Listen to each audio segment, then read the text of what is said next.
Raise it up, why? Raise it up. Raise it up, why? Raise it up. Hey, raise it up, why? Raise it up. Raise it up, why? Hey, raise it up. Hey, raise it up, why? Raise it up. Raise it up, why? Raise it up.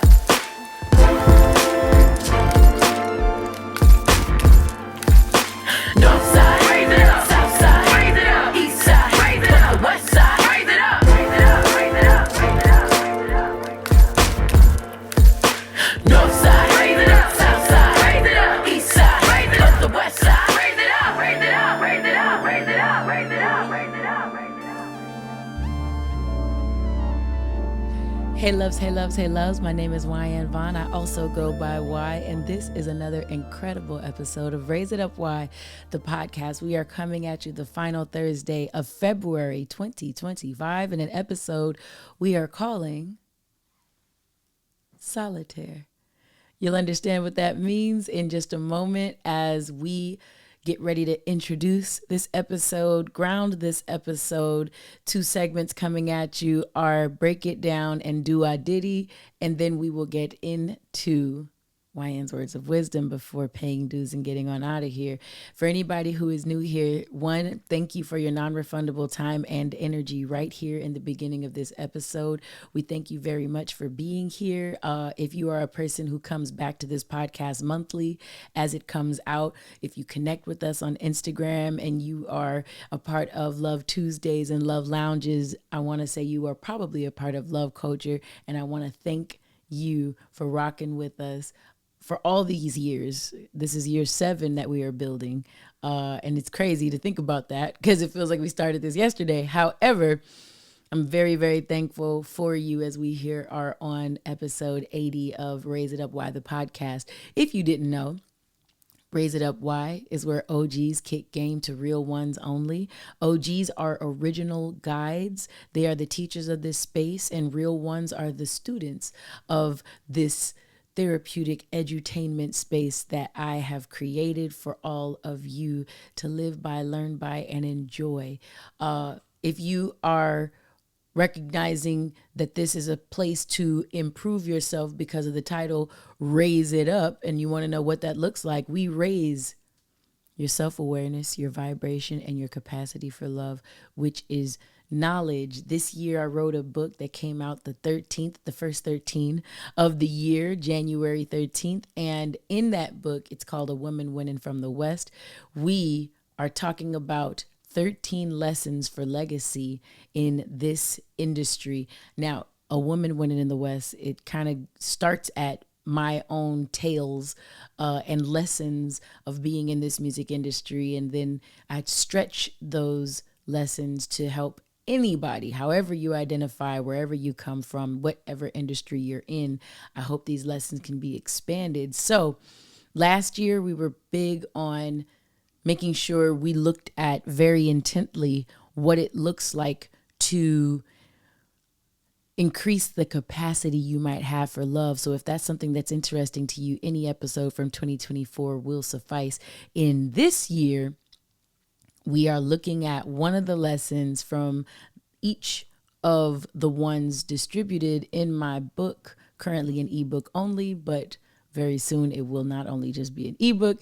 A Woman Winnin in the West. Today is no different. We're also throwing episodes back to previous episodes all this year. I don't think I have that in store for you all today. We're going to kind of go more leaning into the woman winning from the West, but the theme of this year is because we've been loving and learning for all these years together, I want to show you all sometimes episodes previous that might speak to things you're going through and dealing with today, because there's a lot of love in all of these episodes that we've been doing. If you're listening and you are a love listener from Love Culture and OG Love or a new love, thank you so much.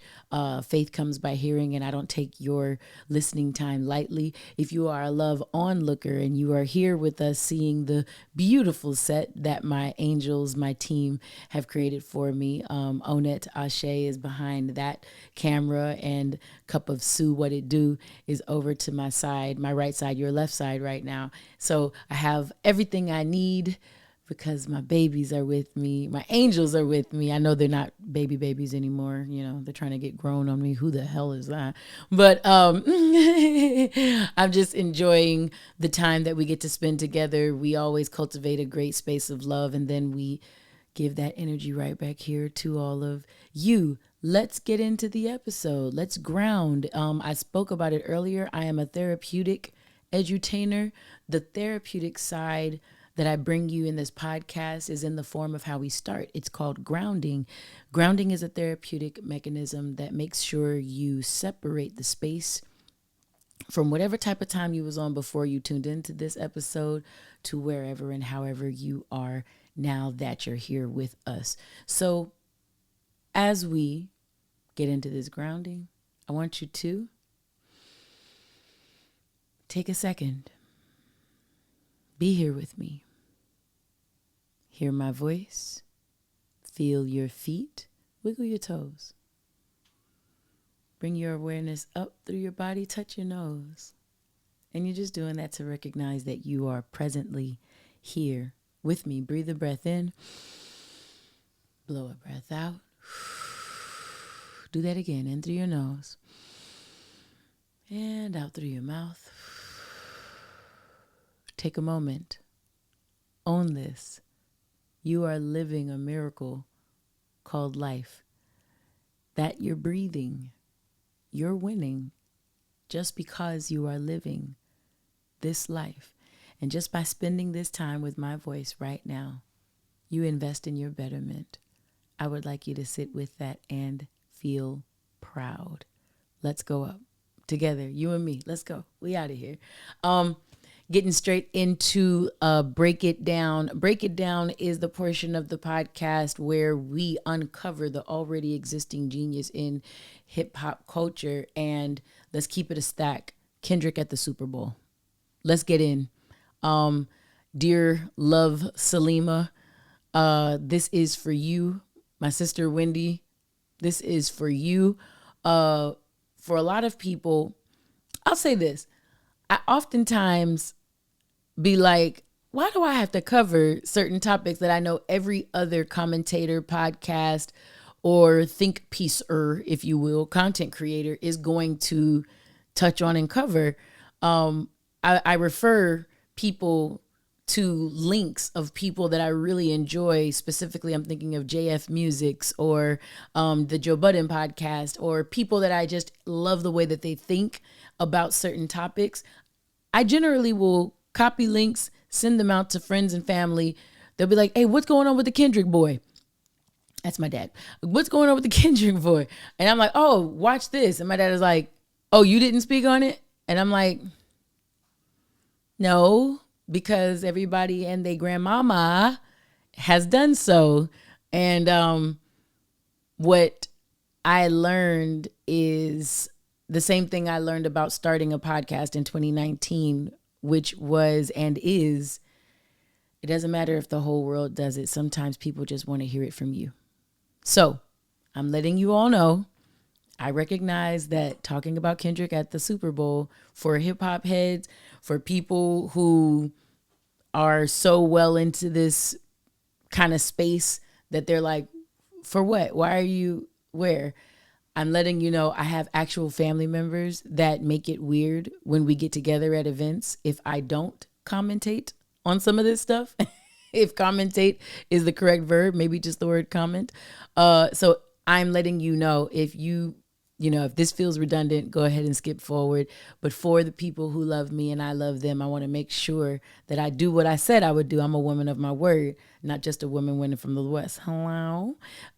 So Kendrick at the Super Bowl. Wow. Wow. And more wow. My class at USC, hip hop music and culture, we dissected this. And I think we had to stop every 2 to 10 seconds. And we had already had about 30 minutes of discourse not even discourse, but just conversation and analysis by time the 14 or 13 minute halftime performance was at 23 seconds. If that explains how detailed this performance is/was, I want to, again, let it be known that I'm going to kind of give like the highlights from my perspective, things that I maybe thought that were most groundbreaking, that I haven't heard everyone talking about, and also just stuff that helps my friends and my family and my siblings understand if they want a quick, maybe under 10 minutes of commentary about Kendrick. So, Wyann's takeaways from Kendrick Lamar as the 59th Super Bowl halftime performance. Wow. If you watched the Apple Music conversations Kendrick was having with, I can't remember the gentleman's name right now, he's an actor. He asked Kendrick, what can we expect at your halftime performance? And Kendrick said, man, I'm really, really in the present. I'm really into being present. That's just been what I've been on. Kind of like the song on GNX, Man at the Garden. Kendrick says he always leaves one song on each of his albums that if you didn't listen to anything else, this is the messaging I wanted you to get. For anyone that doesn't know, GNX came out, November 22nd, 2024, and it was not announced. It was a surprise drop, and Man at the Garden is at the top of the album. It might be the fourth song on the album. And he speaks in his interview about there are certain songs that have big messages that he wants everybody to hear. And if you are under the supervision of a label, they'll always tell you to put your quote unquote album filler type of record kind of like lower in the album count, because you want to make sure that the people are getting the meat and potatoes of the hits, the chart toppers, in the first 1 through 9, sometimes not even 10, 1 through 9 of your album. And Kendrick is like, I'm PG Lang, I own my stuff, I have a partnership with UMG, yeah, sure. But because I'm my own boss, I made sure that Man at the Garden was up at the top. And if you don't know, Man at the Garden, it has a hook that says, a hook or a chorus that says, I deserve it all. I deserve it all. Like this is, the mantra, and the entire record is basically a bunch of affirmations, the way that he speaks to himself. I deserve it all. By the time he gets to the third verse, people in his family deserve it all. My kids deserve it all. Man, I deserve it all. Bitch, I deserve it all. Like, you just continuously hear him saying that. And what I felt so happy about is he snuck that song into the largest visual of the world, the biggest advertising day in the calendar year, the largest watched event on television worldwide, the Super Bowl and the Super Bowl halftime performance. He told the story. Uncle Samuel L. Jackson was Uncle Sam. If anyone doesn't know, Uncle Sam represents this country, the U.S., Uncle Sam, U.S., right? But Samuel L. Jackson being Uncle Sam meant more than just U.S. Uncle Sam, and his actual name is Samuel L. Jackson. In the movie Django, Samuel L. Jackson didn't just play an uncle, he played an Uncle Tom. He was the black man that hindered the progress of black people by being the pet, the cosset, the snitch to massa, or the main oppressor. And having him play Uncle Sam as a narrator for what Kendrick is about to do in this halftime performance, which we all don't know is complete rap. Ain't a bunch of singing hooks, ain't a bunch of sing-songy stuff. This wasn't rap mixed with a little bit of pop to make it palatable for the average listener or consumer. No.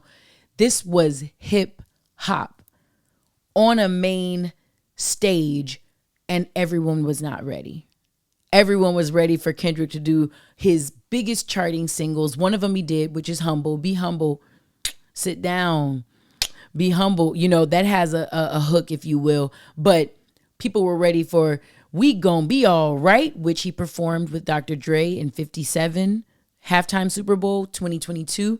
I'm sure that Kendrick is a person, if he's talking about I'm present, I want to be present, I'm kind of on the now and what will be. He wasn't trying to dig into his catalog, even though he had songs that would have rang off. Kendrick can perform in arenas around the world, not to mention he's on a stadium tour in a couple months with SZA, who he also did the wonderful performance of All the Stars, as well as Luther, one of the songs on GNX with. So 23 seconds in, we're looking at the most ballsy move we've ever seen from a halftime performance. Kendrick full on rapping, first song out, an unreleased snippet. There's no way to capitalize on this. We don't have access to purchasing this particular snippet. It's the same snippet he put on his Instagram posts when teasing the fact that GNX was coming. And that song isn't even on GNX. So it was a ballsy move. Again, no one knows it, so no one can sing along. There's no sing-songy hook. This is just a man doing his thing as Uncle Sam is saying, hey, you have this look. You have the biggest stage known to man in history. Don't mess it up. The entire play on Samuel L. Jackson playing Uncle Sam harkens back to that role in Django, where he's kind of almost being like not even the voice of reason, almost like the tattletale. Like, hey, make sure you stay in line. Make sure you stay in line. Give the people what they want. This is the great American game, which is definitely football, but we're also talking the American game of being a black man or a hip hop lover and black and male and heterosexual male in this country. I bring that up for a lot of the reasons. If you've been listening to my podcast for a long time, you know my thesis is on black men belonging in school settings, as well as what hip hop's role has been, is specifically rap music's role has been in the development of who black men feel they are. And when I looked for any sort of protective factors or positive spaces for black men, I found zero. If the black man happened to be homosexual, then there were support groups for that man. But a protected space, yeah, the LGBTQ plus community, yeah, undocumented, yeah, kids, yeah, women, yeah, families. Many heterosexual men, just that demographic alone, had no coverage. They weren't seen until they went to jail. Then all of a sudden there's all these programs for rehabilitation, but just to make sure that your mental health is well alone, that is a gross oversight of all helping professions, straight up. And one of the places that looks to see black men for who they are, heterosexual or not, but just black men in America, is the realm of hip hop. So once we start this performance with talking about the big American game, we're not just talking about football, we're talking about being black in America.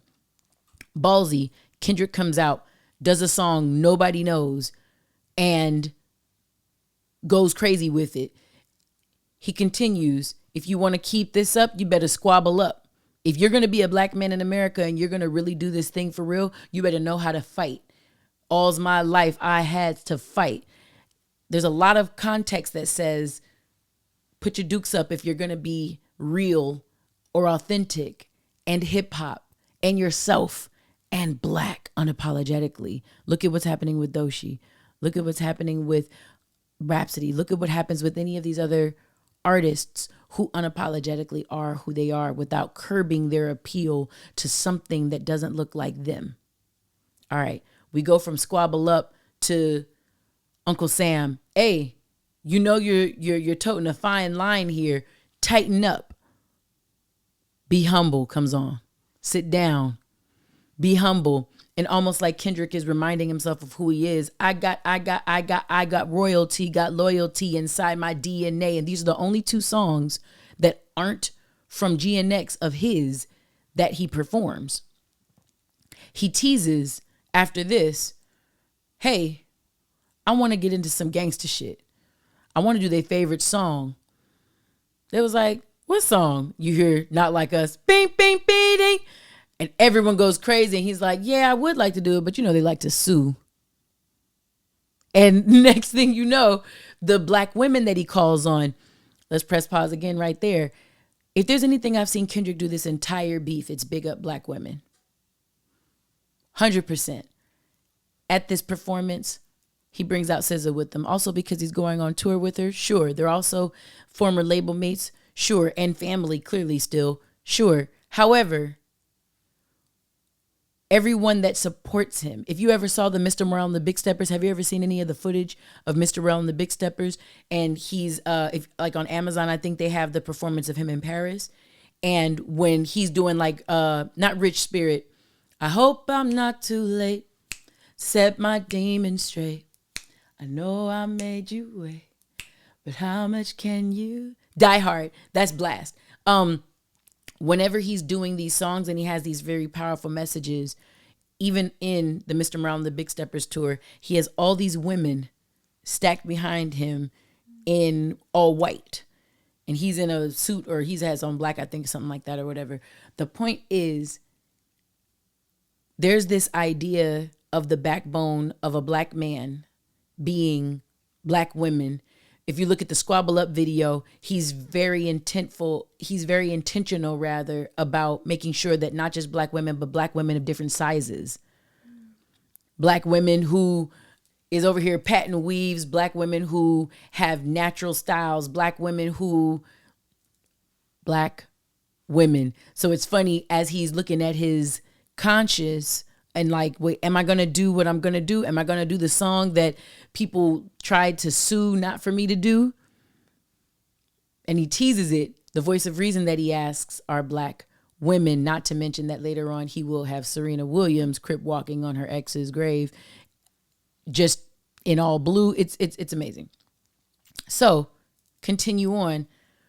When you see him slow everything down, he brings out SZA. They do Luther. They do All the Stars. And even the verse on All the Stars, if you go back and listen to it, is somewhat of a diss. But I digress. He continues to do all these songs from an album that only came out a couple months ago. He doesn't put out a new album around the time that this drops like Usher did last year, right? To make sure that he could capitalize on all these eyeballs being on him and sell a lot of records. No, Kendrick puts out an album in November. All the songs are in like the top 10. And check that stat for me because it could be true at the time that I say this or not. Point is, they've all been top 10. And as you continue to listen to and watch this performance, you keep seeing these themes of what it's like to be pulled back and forth in this country, especially with the current new leadership, new yet old leadership that's happening, with things. So Kendrick played a triple entendre out on the largest stage known to the world. He did it eloquently. He did it with integrity.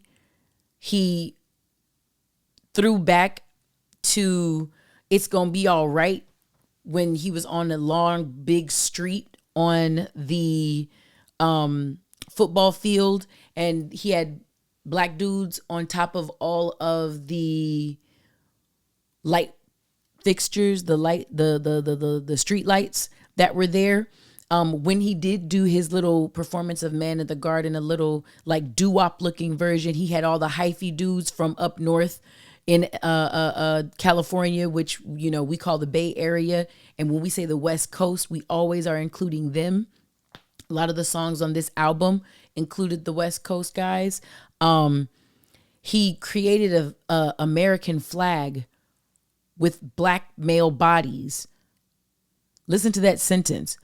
He created an American flag with black men's bodies. I mean, what do you want me to say? Like literally. And if you look at the pictures, if you Google any of the images of this, you can go back and watch how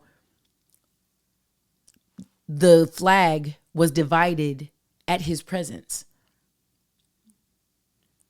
There was a divide in our last election that showed there's a part of the country where people who vote blue are all on one side, like the flag was.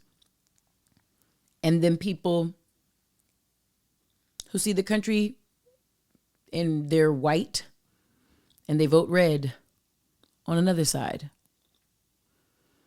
And there that is, as they're telling him, or as he's performing, be humble and sit down. And the flag gets broken up when he starts to remember himself talking about, I got loyalty and royalty inside my DNA. Some pretty deep images. Other notable features after he gets done with all these different storytelling modules and things. Samuel Jackson says on one of them, like, oh, you just, I see you about to call your homies. That's the culture's cheat code. Gamekeeper, deduct one life.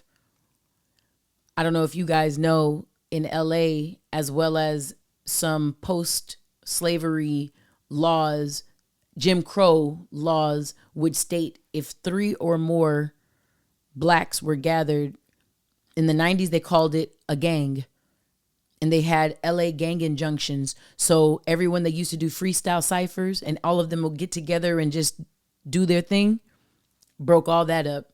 If they saw 3 or more of you around a historically black part of LA called Lamert Park, they were rounding you up and calling you gangs to give you a prior, so that if you ever got stopped, even for a traffic ticket, it would show up, oh, you're a known affiliate of either a red or a blue gang. So that's number one. The culture cheat code, when you have your homeboys. Another thing I thought about with the beef is our good friend Labrie didn't know what it was going to cost him when he used AI to poke the bear. He thought he was poking the bear called Kendrick Lamar. Drake used AI to simulate Tupac and Snoop, 2 West Coast greats. Not 2 of Kendrick's OGs and greats, 2 of the West Coast's greats. So he thought he was pissing off Kendrick and didn't realize you got the attention of Mustard, E40, Too Short, Terrace Martin, Wyann, Vaughn, Focus 3 Dots, even though he's not even from originally the West Coast. Like, but the sound of the beat that they made was an aftermath Dr. Dre sound that my brother Focus 3 Dots produces with Dre. So when I heard the beat, I said, are they coming for my brother now too? Focus, like our brother, like Focus. I was like, what is this? It stopped being about Kendrick for the West at that moment. AD, Fig Munity, OG Perico or Big G Perico, K-Boy, everybody that Kendrick shouts out 1 week prior at the Grammys, everybody was looking like, did he just do that? You woke up the coast. West be chilling. We do our thing. We dance. We hang. We chill. They smoke weed. Whatever they do. Women, weed, and weather. We good over here. And you bring up our grades in your version of poking fun, the whole beef changed at that AI song. 1,000%. 1,000%. 100%. And yeah, the culture cheat code is when not only Kendrick is now a part of this, the entire West backing Kendrick. It's not that the West tried to swing at you. You didn't see Vaughn from TDE come out with a diss track towards Drake. No. It was a 1v1 or 1v20 if he had to smack niggas that right with you. Sorry, that's from Euphoria. But the idea is when a bunch of us rally behind this gentleman named Kendrick, we did it unapologetically and in a real way. Period and point blank. And that's something I haven't seen anybody talk. I'm trying to think of things that I haven't heard people talk about. Scorekeeper deduct one life and all the homeboys underneath the street light. That was an ode to what was represented sonically on To Pimp a Butterfly, which is a walk through black music.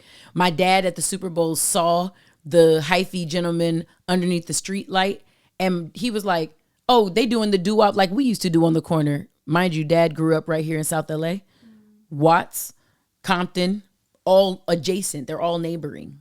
So he's looking at that. He's like, that's the doo-wop that me and your uncle, my grandfather, my uncle that passed away, they all did. And he's like, okay, that was cool. And this is from a 70-year-old man who doesn't listen to hip hop saying, well, I recognize that. You know what I'm saying? So, again, I'm just thinking of what haven't I seen other people say. Most of this stuff, if you're interested in getting a deeper dive, I always say start at somewhere like JF Music's or Joe Budden's Pod. That's just me personally. Those are two spaces that they get things pretty right when they look at hip hop from their lenses. JF is from London. Joe Budden is right here from the States. But they just picked out a lot of things that mattered. And fast forwarding, once it got to Not Like Us coming on, which everyone didn't know if he would do, Kendrick didn't only do it, he looked dead in the camera and said that man's name. The West Coast got a tendency to diss you with their full chest out. Our diss songs have people's names in it. We don't do subliminals. Shouts out to Boomer Did It. I can't do them subliminals. Like, no, if it's for me, say it's for me or it's not for me. Period on period. Hello? So we did Not Like Us. Serena Crip walked and did jazz hands at the same damn time. Then TV off. And as he has a whole stadium screaming out, Mustard! DJ Mustard comes out, who just goes by Mustard now. He announces his mustard deal with Heinz directly after the Super Bowl. Good night, yo.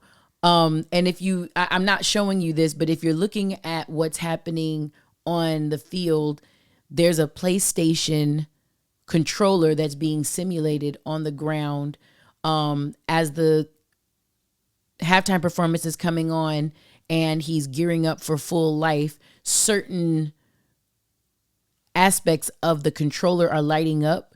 Someone said that if you paid attention to it, is a cheat code on Grand Theft Auto for unlimited life. Like it's so deep. Like it just depends on how deep you want to get with it.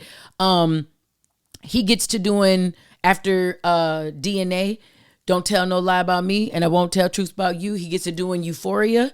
And right when he does Euphoria, the same place that had that, starting of the game and the 100% life, it said wrong way. This is where you went wrong at. Let me help you out.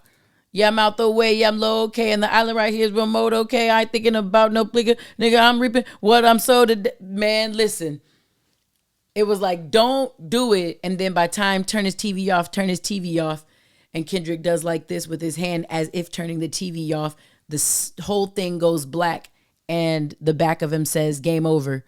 Like, The song that started all of this beef is a song for all my is a song off of For All My Dogs, a Drake release from 2023, the end of 2023, that features himself and J. Cole. And the hook of that song says, me and Cole is like big as the Super Bowl. Big as the what? Big as the Super Bowl. Hello? When Kendrick responds on like that, the man says, fuck the big three, nigga. It's just big me. One of our episodes last year was even named that. And he was saying that to say, like, no, y'all might be that, but I'm a whole deal all by myself. I don't need a partner, respectfully. But and it was true. Mr. Morale and the Big Steppers tour was the biggest grossing tour of hip hop history and was only dethroned by Drake and Cole together. Did you know that? It took the two of them to take down the one of him.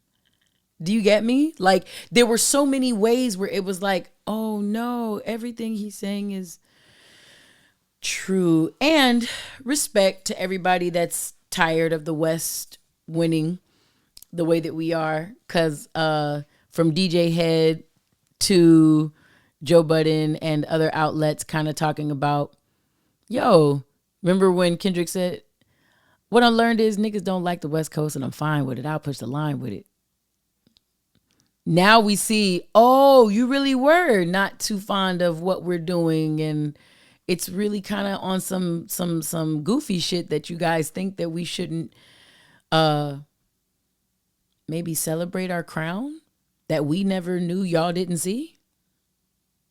Nor did we need y'all to see it to have our own sound. Notice ain't none of us ever started to sound like drill.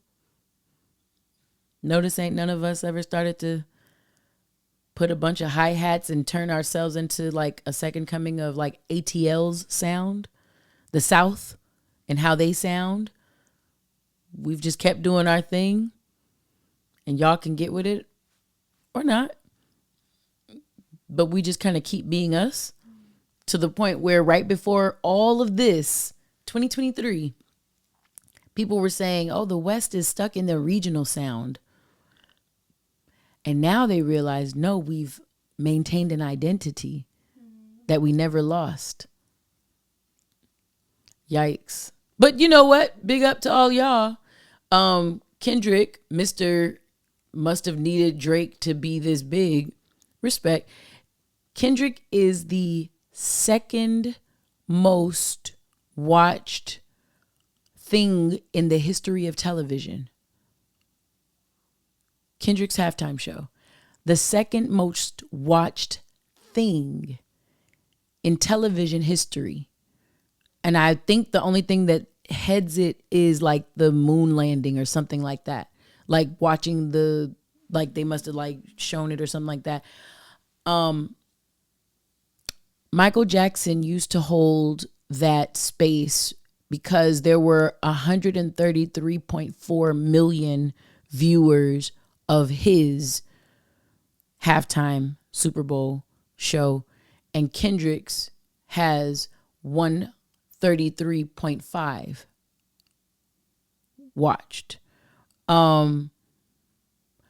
Kendrick is the only male solo artist that has 3 rap, not rap plus pop, not trying to cross over, not appealing to the masses, rap hip hop albums in Billboard's top 10. GNX after the Super Bowl shot back up to number 1.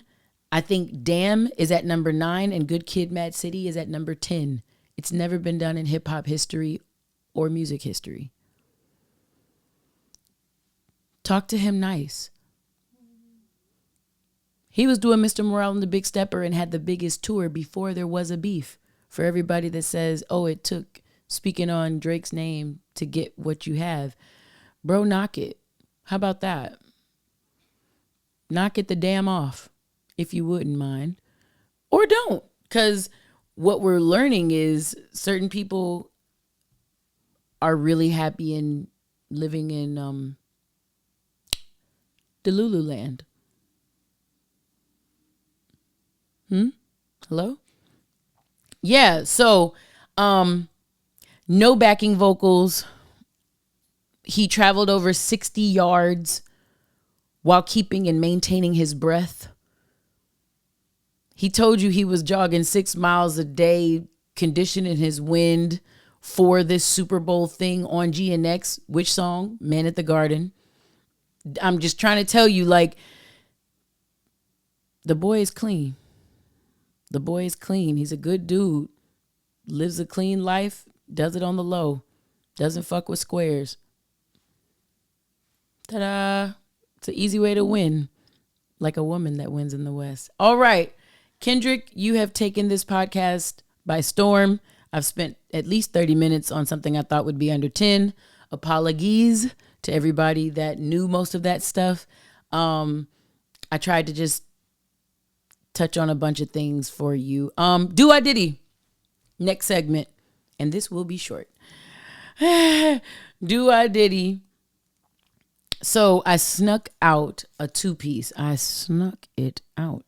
Snuck out a 2-piece on the 13th of February. If you haven't noticed, one of my New Year's resolutions was to release more art, as well as release any imprisoned parts of myself that didn't feel like they served me anymore. Lighten the load. And I think this poem called Solitaire, the first of the 2-pack that came out on the 13th of February, 2025, is one of those things. I was told that it would be beneficial to connect with people, especially around Love Day, through the emotion of sadness. A lot of people don't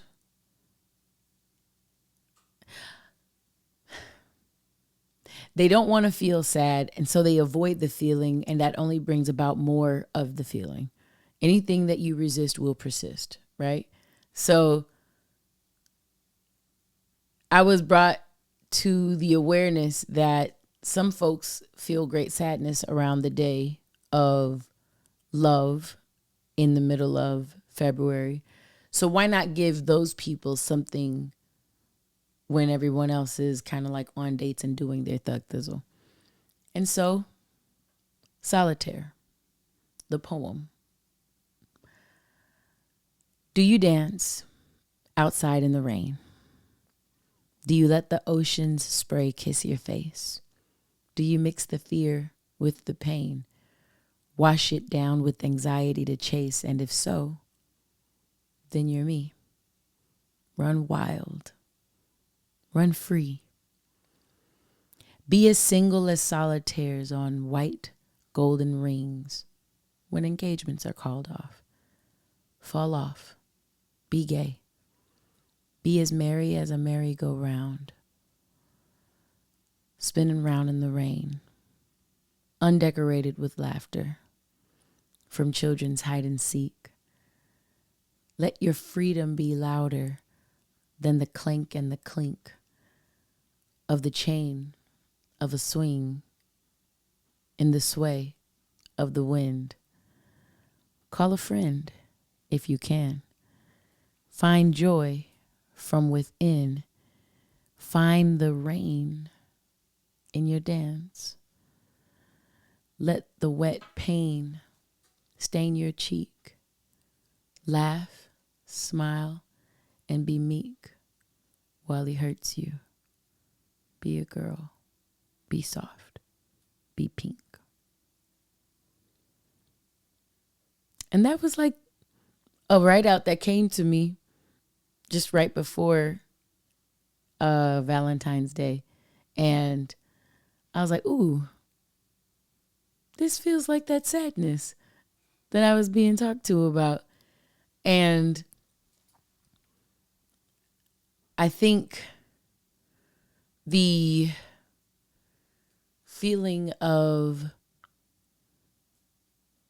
being alone in the midst of so many people, being coupled up, being paired in the company and in the presence of people they love or who love them, and then kind of just feeling alone. Solitaire, like a diamond on an engagement ring, just by yourself, alone. All aloneness doesn't have to feel lonely. I understand that as well. But I know a lot of people who have a hard time feeling that sense of happiness when their thing seems to be compared to folks around them experiencing what looks like companionship and the opposite of loneliness. And I just felt for those people at that time. I felt for myself in times where I've felt that and haven't had an outlet to express it. So again, we're releasing this year, releasing parts of ourselves that don't serve us any longer. Thank those sorts of things for their lessons. And in gratitude and kindness, release waste, that which no longer serves you. And that's a part of what I'm doing here. That is a 2-pack that is out right now, Solitaire / Rare. I'm going to hold off on speaking about Rare because I'll slow walk that dog. That's one of my favorite songs that I've ever released. So I want to talk about that on a different day. This is a hip hop day because we're going into the Wyann's Words of Wisdom, and they happen to talk about some more hip hop. Wyann's Words of Wisdom for episode 80 of Raise It Up Why, the podcast, are: find the silver in the gray. Find the silver in the gray skies. If we were Leslie Odom, he would tell you to look for the silver lining whenever clouds bring in the gloom. Just realized I don't know the words right there. Remember, somewhere the sun is shining, and so the right thing to do is let it shine on you. Oh, hearts of joy and gladness. Something in something. Strive. So always look for the silver lining and try to find the sunny side of life. Yeah, I love his rendition of that song. Yeah, there are clouds. There are gray clouds. Hello, in the sky, in life, and clearly where there is silver, there will be sun shining in the back of said cloud.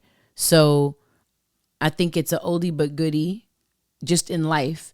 And why I'm bringing that up is because as I listened to Joe Budden's podcast, I learned it on probably Instagram first, that there were some dismissed charges for a billionaire from Marcy Projects named Jay-Z. Sean Carter, Jay-Z. Jay-Z was accused by an anonymous person he was accused of the R word, not R. Kelly, but the R word of a 13-year-old young woman. The funny part is where I first learned this news. It was December last year. I was at someone's show. I can't remember exactly where I was, but I was leaving and we were giving hugs at the end of someone's show. And it was like a LA, I don't know if it was a screening of something. It was something like that. But some affluent guest list of people were there. And what someone brought up in conjunction with Diddy's name was Jay-Z. And I said, oh? They said, yeah, Jay-Z's been accused. I said, oh? And they kind of described what was being brought against him. And I said, respectfully, it's going to take way more research for me to believe that person. Well, you're supposed to believe, victims. You're supposed to believe women. Now, again, I'm a trained social worker. And in the world of social work, we don't even subscribe to people being victims because we have one, unconditional positive regard for all people. And number two, we look at every person as all powerful. So a person can be put in a victimizing situation, but no one equals the word victim. So even when people frame that allegation to me, will you believe that allegation? I'm so sorry. When people frame that statement to me, well, you're supposed to believe victims. Well, I don't believe victims. I don't believe in victims. I believe in people. Period. So when I hear that this person it was a woman. It was a woman who hugged me and was saying, yeah, man, you got to watch out for stuff like that because, they just got Jay-Z. I'm like, they didn't get Jay-Z on anything. I've never met that man in my life. I listen to a lot of his music and I know I'm 1 to 2 degrees of separation away from him and a lot of people in his camp. I can tell you, gut check on this one. This ain't it. Well, I'm just saying it was a 13-year-old. It could have been a 6-year-old. I don't think it's true.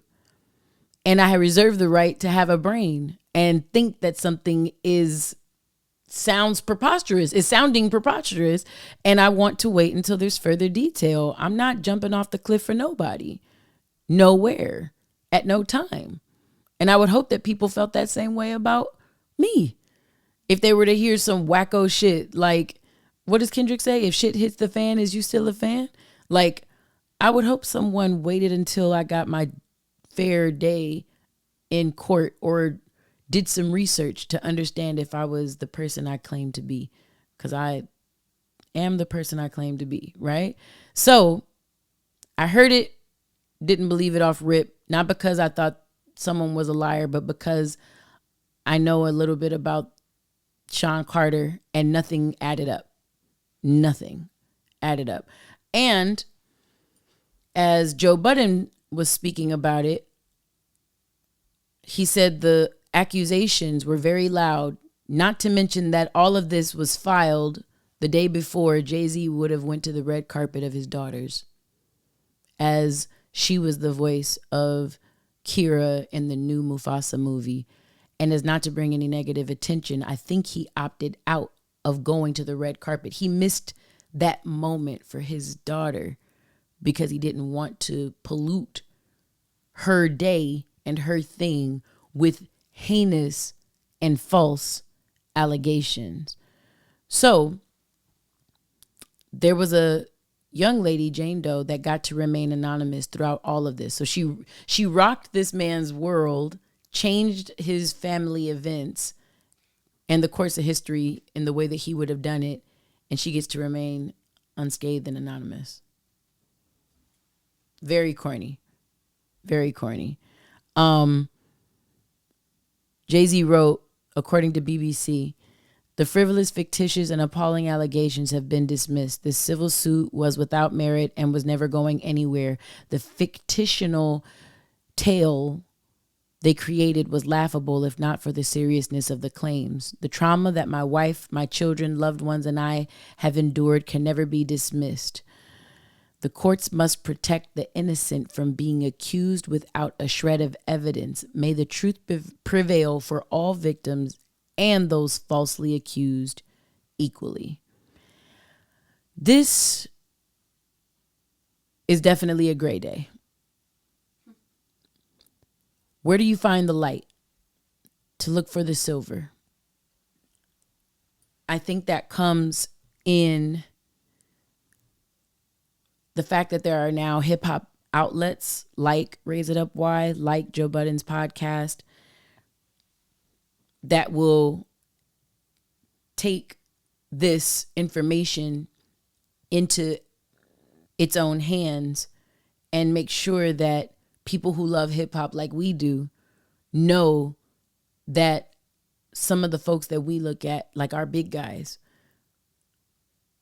will make sure that the dismissal with prejudice, meaning this can never be filed against Jay-Z again, because the court had such, how you say, like leeriness, disbelief of the accusation. So basically it's like no double jeopardy. Like you can't come back on this. I know I didn't use double jeopardy correctly. I'm just saying, that's one of those things that makes it very, it makes it hard to celebrate having a platform like this, but at the same time, it makes me, Wyann, feel very thankful that there is a space like Raise It Up Y, hip hop outlets, effective immediately with Gina Views and DJ Head, Joe, spaces where the apology can be as loud as the accusation. Because without these spaces, I don't know who else is talking about this. I even went to Google this, and BBC and NBC are the only two things that have this that has this publicized, at least on the quick little search that I did. 2 outlets. But then when you scroll down, everything from December that's literally trashing Jay-Z, all of that's up and out. It's the corniest thing. How about, watch this, if you think I'm joking, if you go to this on BBC, look at what gets highlighted. This is what, when you go to the page, this is what comes up. Everything about the accusation, as well as naming him with Diddy. Because this was filed solely against Diddy before. They thought they could get another bit of money and shake it down a little bit better. So right before Mufasa and Blue Ivy's thing, they added Jay-Z's name because they tried to shake him down privately. And when he didn't give money, here they add his name publicly. But look at this. This is what goes right when, I'm sorry guys, I'm showing Onette this because this is like outrageous low key. To find the information I just read from, I had to scroll all the way up. When you click this link, it immediately takes you to the bullcrap. Wow.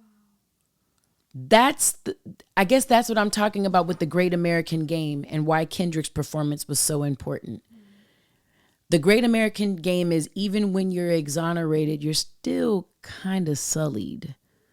So let's keep highlighting the accusation, even though you've been acquitted, exonerated, accusation, the false claims dropped, like charges rather dropped.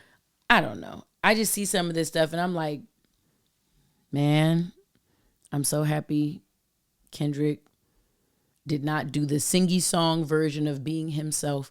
He did hip hop, bro. Hip to the fucking hop. The other thing about this moment is I want to highlight a part of A Woman Winning in the West from chapter 3, lesson 3, if you will, entitled Be Responsible for Your Damn Self. Last month we looked at chapter 9. In December we looked at chapter 10.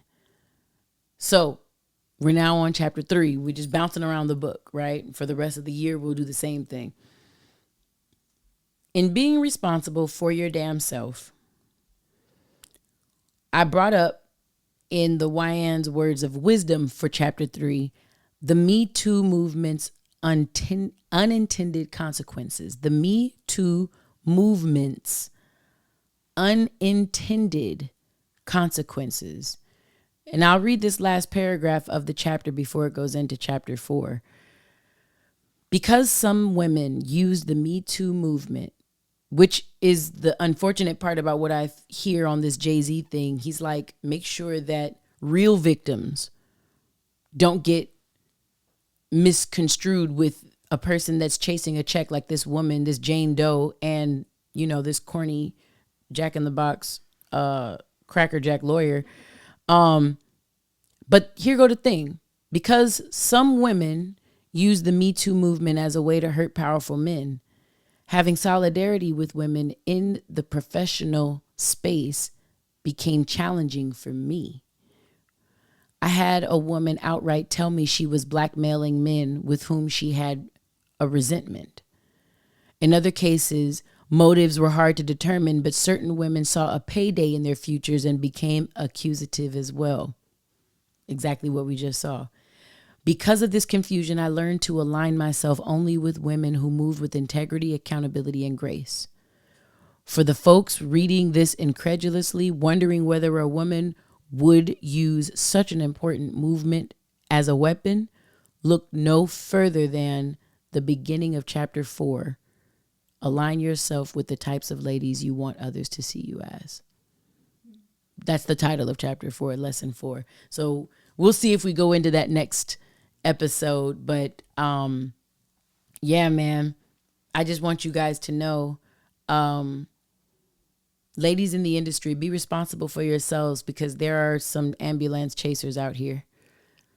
There are folks who are looking to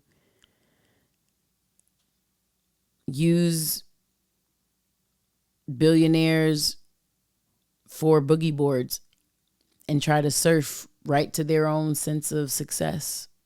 And like Jay-Z said, what's unfortunate about that is it doesn't only bring a lack of credibility to people who actually have been victimized in certain sexual assault cases, but it also is one of those types of instances that keeps certain people leery of who they allow into their circles. And then you get my ice machine. Then you get the people that say like no new friends, or, you know, yeah, I don't trust nobody. And Chromacopia, Tyler, the creator, has his mom kind of like narrating down the whole thing, kind of how Whitney narrated down Mr. Morale and the Big Stepper for Kendrick. And you hear her on there talking about don't trust no bitches, don't trust nobody. And you don't know, he has a song on there called Paranoia because he doesn't know who he can trust. Like, that's a real thing for a Jay-Z, a Kendrick, a Tyler, the Creator. Like, these are three very different men, and they're all talking about not knowing where or who to trust. I think Drake doesn't know who to trust right now, if we're being honest. I mean, looking at him as a human, as a human, you know, flesh and blood person, who knows the people that he thought were his friends and who actually are. You know, it's a tough world out here. It's a tough world out here, and I hope that the gray doesn't mute the silver I hope you keep your eyes sharp in this life so that you're always looking for the light behind the cloud or the silver in the gray. Those are Wyann's words of wisdom. And before I motherfucking go,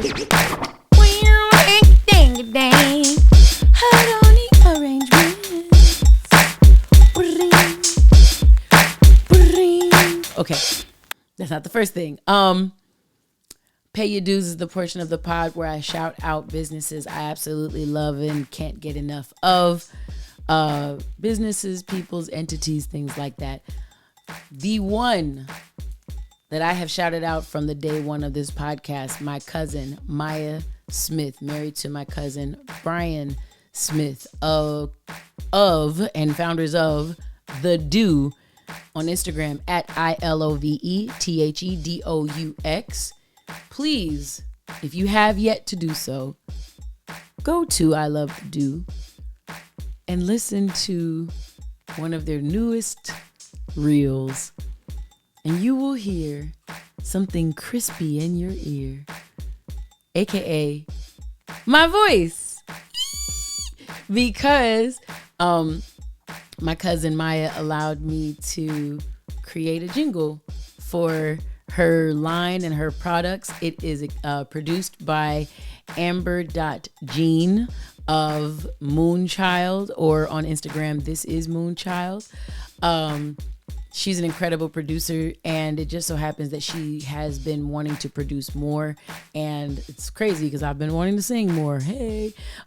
So yes, my cousin has a new song out. Well, it's not out yet as at the time that we're recording this, but who knows when it will be out. Let's just say it like that. Hello? Who knows when it will be at? And it features not only the production of Amber Navrin of Moonchild, it also features yours truly, Wyann, Vaughn, and even my cousin herself. If you go back to May's episode of 2022, I don't know what number that is. The May episode of 2022, that's not true, of 2023. It was during the 50th year of hip hop.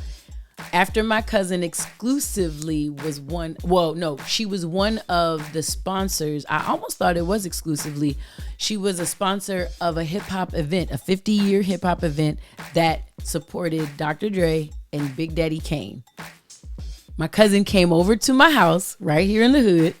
She came over here and with excitement in her eyes and body spoke about that experience. Oh my gosh. Also, she is now the sole numero uno sponsor of MC Light's new, I think even final tour. My cousin is, when she say, I love this hip hop shit, she loves this hip hop shit. So at I Love The Do, ILOVETHEDOUX on all platforms. Please go pick up any of the Do products at your local stores, Target, Amazon, thedo.com, CVS, Walgreens, Sally's Beauty, everywhere you can find hair care products. Please. I love Target though, so I go to Target. You know, I am Target. And also look at her conversation about when you boycott and what it actually does to certain Black-owned businesses. So I'm going to continue to pub shopping for her products at these corporate spaces, because by not doing so, you validate claims to not carry your item anymore. I don't care if it's Kind bars. You see what I'm saying? If it doesn't move off the shelf, it's going to be seen as less viable, and therefore your contract will be terminated. It's not a Black thing. It's a business thing. God bless the comprehension skills of the masses. Hello? You know that reading comprehension dropped from 6th grade to a 5th grade level? Right. That's why you do your own research and you think for yourself and actually ask questions to learn things instead of just, nah, I feel it in my gut.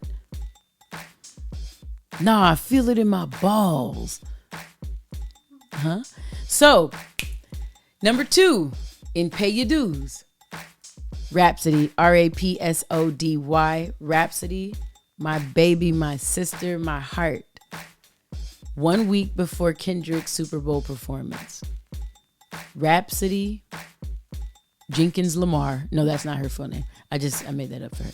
My sister Rhapsody won her first Grammy alongside native to that world, Erykah Badu, for their song 3 a.m. It's Rhapsody's song featuring Erykah Badu, Best Melodic Rap Performance.